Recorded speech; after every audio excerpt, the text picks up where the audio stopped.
perjuangan saya di Mentawai. Sekarang ini saya mau cerita, tetapi tidak perjuangan, tetapi yang lumayan menggembirakan, karena kita baru saja menerima kabar gembira dari Bunda Maria. Waktu saya di Mentawai, pada waktu kunjungan ke salah satu stasi, biasanya stasi di mana saya berkunjung itu memilih salah satu keluarga yang mau menerima saya untuk paling tidak meletakkan kepala saya, karena memang seperti yang dikatakan oleh Tuhan Yesus, murid-murid Tuhan Yesus tidak punya tempat untuk meletakkan kepala. Maka dari itu saya mencari tempat untuk meletakkan kepala saya di stasiun, khususnya di salah satu rumah umat yang ada di stasiun. Biasanya makan minum selalu ditanggung oleh keluarga di mana saya tinggal. Terus pada suatu ketika keluarga ini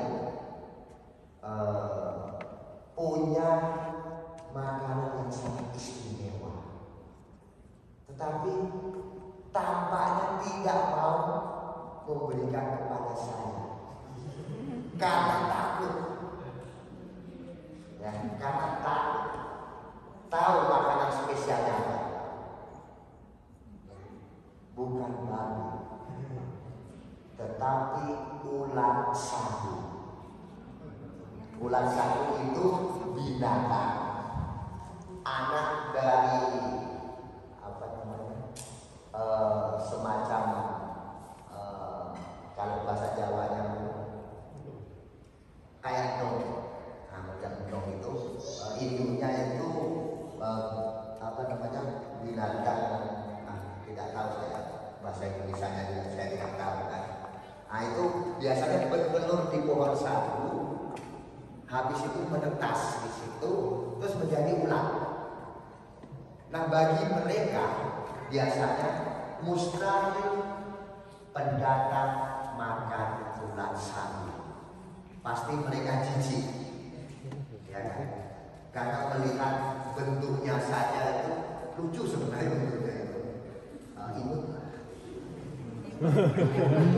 ya kan?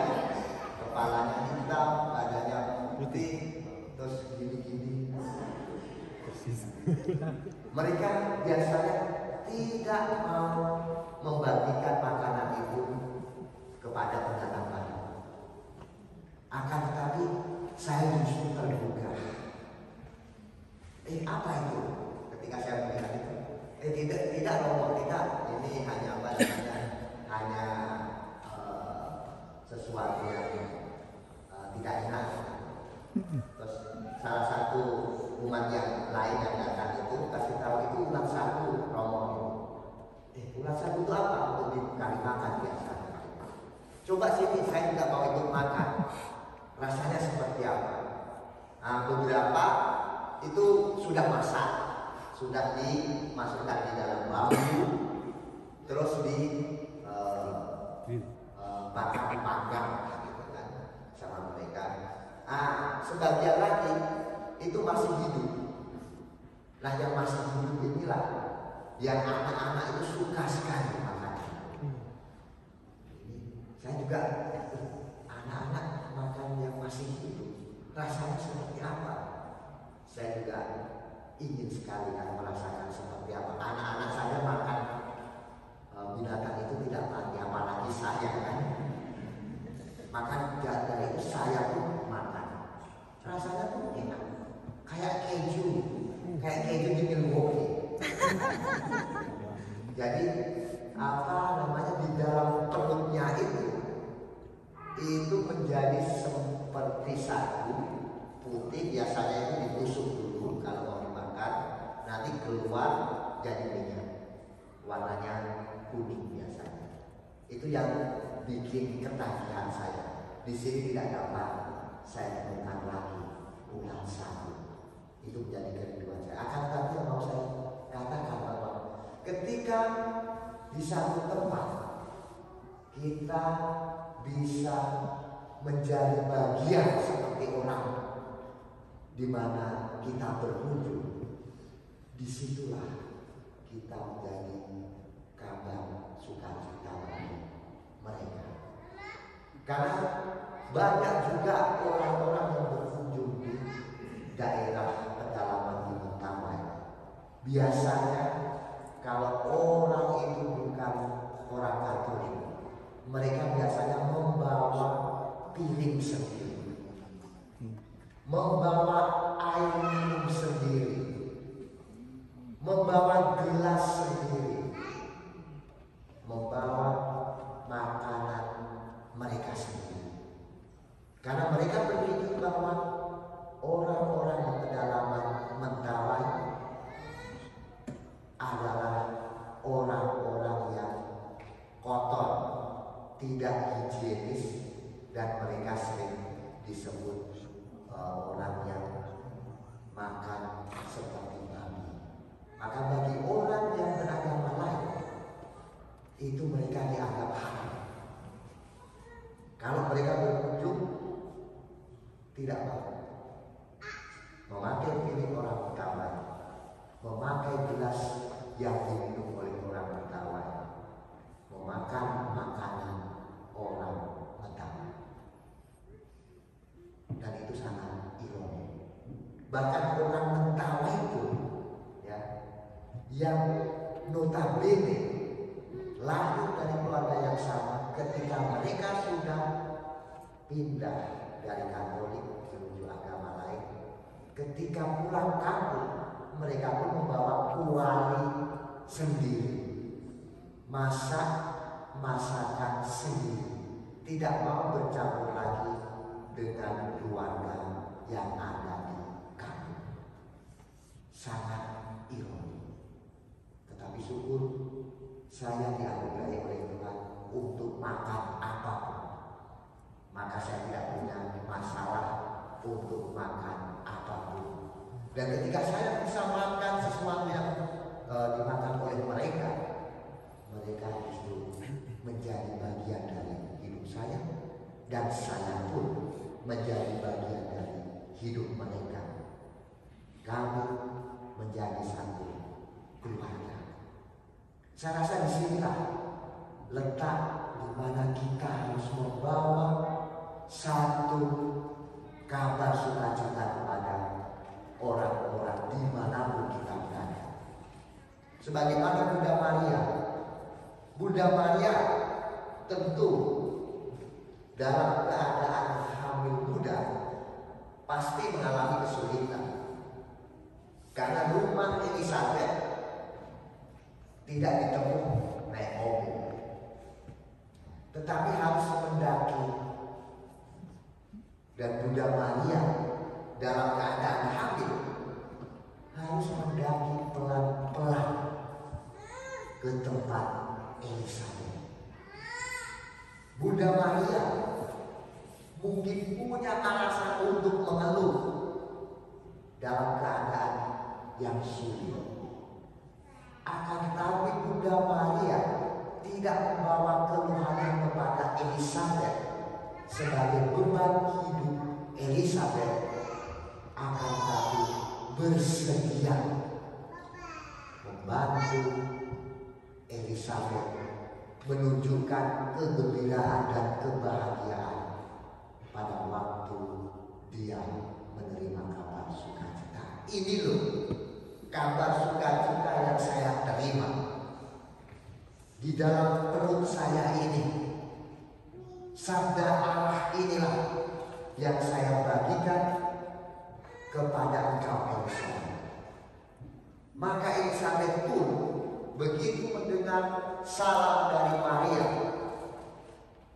tidak hanya Elizabeth yang bergembira, akan tetapi bayi yang ada di dalam perut Elizabeth pun juga melonjak kegirangan.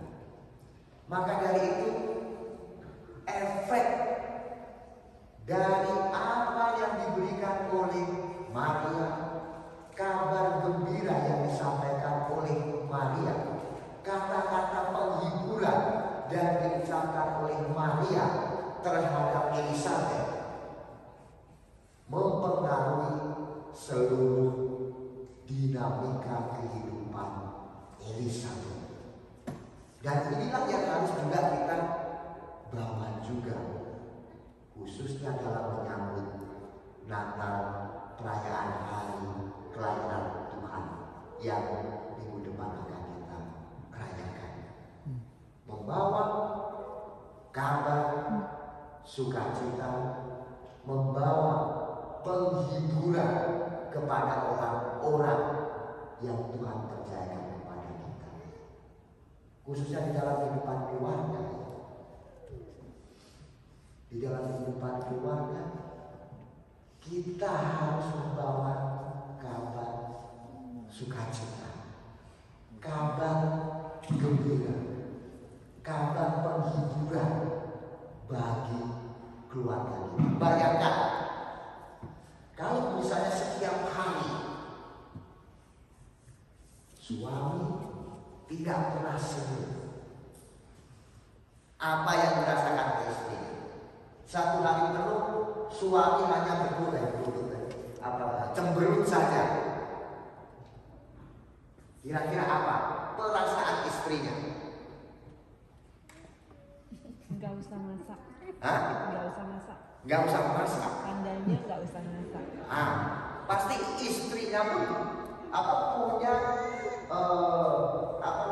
reaksi yang bakal berbeda hanya karena suaminya tidak tersenyum satu hari.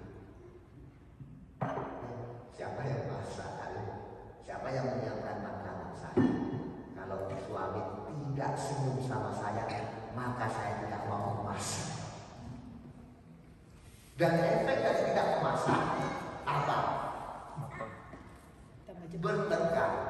Pasti suami pada waktu sampai di dining room, dining room kan, di ruang makan, kamu geber, mana makanan? Kok gak ada makanan? Maka ada rentetan kejadian yang senantiasa menyusul satu sama lain. Hanya hal sepele, tidak senyum satu hari. Akan tetapi kalau misalnya kita senyum bangun pagi, suami bilang, "Hai, good morning." Istri tidak sama, bilang, "Hai, selamat pagi." Pasti akan berbeda reaksi satu hari penuh. Oh, ternyata suami saya hari ini sangat menunjukkan kasih kepada saya. Maka dari itu rencananya saya akan masak telur goreng. Tetapi karena sudah menunjukkan cintanya kepada saya hari ini, maka saya Super Mi 2. masak yang lebih enak lagi. Opor ayam kesukaan suami saya. Reaksi yang berbeda akan menunjukkan reaksi yang berbeda pula dari suami. Reaksi yang positif akan menghasilkan reaksi yang positif yang barangkali bisa berdampak positif bagi kehidupan keluarga. Dan saya yakin kita dalam masa Advent ini untuk menyambut Natal diundang untuk membawa kabar sukacita, penghiburan bagi kehidupan keluarga kita. Tunjukkan pertama-tama dalam hal kecil, salam sebagaimana yang ditunjukkan oleh Maria. Ketika kita memberikan salam berupa senyuman, ucapan kasih sayang, dan lain sebagainya, maka kita membagikan kegembiraan di dalam kehidupan keluarga di dalam kehidupan bermasyarakat maupun di dalam kehidupan komunitas.